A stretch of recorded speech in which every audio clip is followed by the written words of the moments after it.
শ্রাবণীদি চলে গেলেন এবং টলিউড পুরো শোকাহত। আমি তোমার সকালে পোস্টটাও দেখেছি। এবং কি বলবে যে দেখো তো আমার পরিবারের একটা অংশ, কি বলবো, আজ তোমরা আমাকে চেপে ধরেছো তাই আমাকে একটু বলতে বাধ্য হচ্ছি আর কি। আজকে দাঁড়িয়ে আছি সন্ধ্যেবেলা কেওড়াতলা শ্মশানে, সকাল থেকে চিত্তরঞ্জন হসপিটাল, ক্যান্সার হসপিটাল রাজারহাটে ছিলাম। তবে বলবো যে অনেক ভাগ্য করলে সন্তান পায়, ভাগ্য করলে একটা যমজ সন্তান, ওদের ঐশী আদর্শ কত সুন্দর করে শ্রাবণী মানুষ করেছে। কর্মজীবন তো তোমরা সবাই জানো, উনি এত সিরিয়াল করেছে, ছবি করেছে, কিন্তু এত দুজন সন্তানকে মানুষ করেছে, এটা খুব কম আছে। আমি একজন পিতা, আমি একজন মেয়ের বাবা, আমি বুঝতে পারি একটা মা চলে গেলে পরে কী হয়, তারা কীভাবে গিয়ে চলে, তাদের উপর বড় দায়িত্ব। তো শ্রাবণী বরাবরই বলতো যে আমার ছেলে মেয়ের পাশে থেকো, দেখো। As a father, as a বন্ধু, যেভাবেই হোক না কেন, অ্যাজ এ পরিচালক যেভাবে একজন শিল্পীকে হারায়, এমনি সত্যিই আজকে শ্রাবণীকে হারিয়ে আমি এবং আমার পরিবার সত্যি শোকাহত। বহু বছর আমরা একসঙ্গে, এমনও দিন গেছে মেট্রো করে থিয়েটার দেখতে গেছি, গাড়ি টেকনিশিয়ানে পার্ক করা, দুজনে মিলে টিকিট কেটে থিয়েটার দেখতে গেছি। তো এত প্যাশনেট ছিল থিয়েটার নিয়ে, এত প্যাশনেট ছিল সিরিয়াল নিয়ে। ইভেন আমি বলবো যে আমি যে এখন সিরিয়ালটা করি জোয়ার ভাটা, আমাদের হিরো রাজি হচ্ছিল না নানান কিছু নিয়ে। ও রাত্রিবেলা 12টা-1টা নাগাদ ফোন করে অভিষেককে বলেছে প্লিজ কর, বুঝতে পারছিস না কী শিখবি, কী জার্নি হবে তোর, কেন যেহেতু সোয়াদ চাঁদ করেছিল, তো সেখানে অভিষেক হিরো ছিল।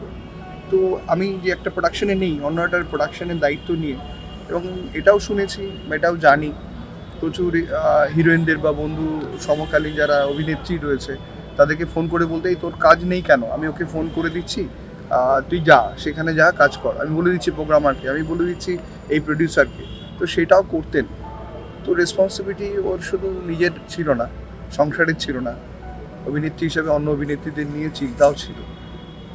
তো আমার একটা প্রোডাকশন হাউস ছিল, বাবুমণি প্রোডাকশন, এখনও রয়েছে, কাজ করি না আলাদা প্রশ্ন।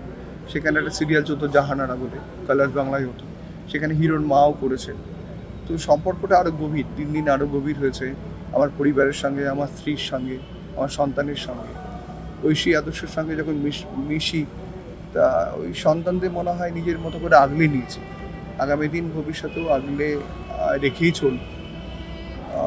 শেষটা খুব বাঁচার ইচ্ছে ছিল, যেটা দেখো কে মরতে চায় বলো, কেউ তো মরতে চায় না। তো দীর্ঘদিন ধরে কারো রোগ, ক্যান্সার হচ্ছে মারণ রোগ না, যাকে ধরে খুব কম মানুষ আছে বেঁচে যান। তো তাদের মধ্যে শ্রাবণী একজন। ধীরে ধীরে লাস্ট 5 মাসে ওকে চোখের সামনে যেভাবে চলে গেলেন, সেটা আমি মানে খুবই কষ্টের, মানে আজকে জানি। তবে হ্যাঁ, এইরকম সন্তান যেন প্রত্যেক পরিবারেই থাকে, যেন মানে যে বলো মা আমি আছি, দেখো মা তাকাও আমার দিকে, এরমভাবে পাগলের মতো কজন সন্তান তার মা বাবাকে আগলে রাখে, সেটা আমি মানে প্রথম দেখলাম। সঙ্গেও দেখি, বাড়ির পরিবারেও দেখি, আমার ছোটো মামাকেও দেখি, আমার এক দাদা আছেন সুদীপ্তদা, তাকেও দেখি। মা বাবাকে এরকম আগলে রাখা মানে ভগবানের সমতুল্য। তো শ্রাবণী গিয়ে শান্তি পাবে নিশ্চয়ই, ভালো থাকুক। আগামী প্রজন্মর জন্য প্রচুর কিছু করেছে। বাবুদা আদর্শ পোস্টও করেছিল যে একটা অঙ্কের ওদের টাকার প্রয়োজন ছিল লাস্টে না, চিকিৎসার সেরকম জন্য। কোনো ব্যাপার নেই, এটা একটা মানে চেষ্টা করেছিলেন। দেখো শ্রাবণী তো শুধু আমাদের না, অনেক সংগঠনের সঙ্গে যুক্ত ছিল, কোনো সংগঠন চেষ্টা করেছে, এটা তুমি চেষ্টা করো যে ওর ভালো হোক, ও চেষ্টা করে ভালো হোক। তেমনি আরেকটি সংগঠন চেষ্টা করেছিল যে শ্রাবণীকে যদি 1টা টাকা হেল্প করতে পারি তার লাভ হয়, সেইটা জন্য। এটা নয় যে তার পাশে তার ছেলেরা দাঁড়িয়ে হেল্প করেনি বা শ্রাবণীর একজোট হয়ে থাকেনি। তো এটা নয় যে খুব ক্রাইসিসে পড়েছিলেন, চিকিৎসা হয়নি, এরকম ব্যাপার নেই। তো আজকেও ভুল একটা বার্তা গেছে যে শ্রাবণীর বডি কেউ নিচ্ছে না, এরকম মাটিস ফোরাম থেকে ফোনও গেছিল।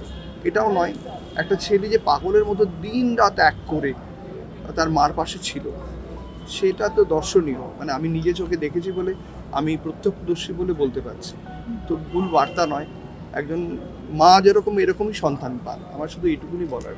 এবং শ্রাবণী সত্যিই ভালো থাকবে, ভালো থাকুক। আমাদের ওনার কাজ সবাই দেখেছি, সিরিয়াল বলো সিনেমা বলো, সবাই জানে শ্রাবণী বণিক প্রত্যেকের মনে মনে বেঁচে থাকুক, আগামী প্রজন্মের কাছে বেঁচে থাকুক, সেই চাই। আর খুব ভালো মানুষ, অসম্ভব ভালো মানুষ, অসম্ভব ভালো মানুষ। কাউকে আপনি ছাড়া কথা বলেননি কোনোদিন, সবাইকে উপকার ছাড়া করেননি। আমার নিজের চোখে দেখা বহু ঘটনা, সবসময় পাশে থেকেছে। আপনি প্রোডাকশন করলে আমি থাকবো পাশে, হেল্প করবো। আর্টিস্টদের হেল্প করেছে, টেকনিশিয়ানদের হেল্প করেছে, আর কি বলবো বলো।